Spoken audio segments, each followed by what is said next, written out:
Hi mga ka-beauties, ka-sexy, at ayan nga, may pakanta-kanta pa si Arabo na ayan. Paalis kami, it's only 5 o'clock AM dahil nag-craving. Napakalinis ng aming building, no?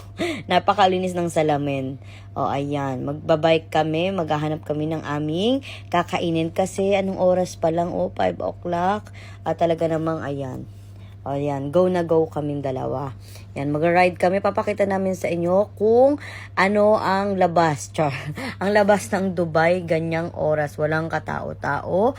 At sa ibang part naman is mga naghahanda sila for prayer that time.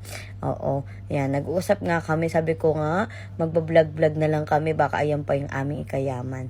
Oh, char. Yan, scooter lang ang aming 2-wheel pa lang. And siya lang magiging 4-wheel. And then, ayan, nag-aisip na kami kung ano ang aming kakainin. Pinag-uusapan namin. At talaga namang nakakagutom. Naghahagilap-hagilap kami. Nandun pala kami sa part ng para kami nasa bundok. Nasa malayong lugar. Kaya ayan, sabi namin na pag-desisyon na namin, pumunta na lang ng Ariga. Pero itong side na to is Almutina to mga guys ko. Ayan, ganyan siya katahimik, diba? Oh, dahil nga dyan, ano nga bang latest mga kamarites? Ayan, na ang aming paboritong sabaw na lang ang aming napagdesisyonan guys. At ayan na nga. Eto guys ha, yung aming pagkain is ito. Hindi namin na-videohan kung paano kami umorder. Basta sa sobrang gutom lapang na agad. Ayan si Arabo. Rice is life na siya. Then barbecue, balbakwa. At saka, ano pa ba yung ulam namin? Yun lang. Barbecue saka balbakwa lang.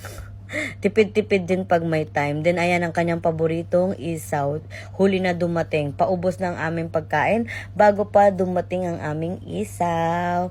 Ayan, paborito niyan. 3 lang yan. 10 pala yan. Then ang balbakwa po is 20 dirham. May kasama ng rice.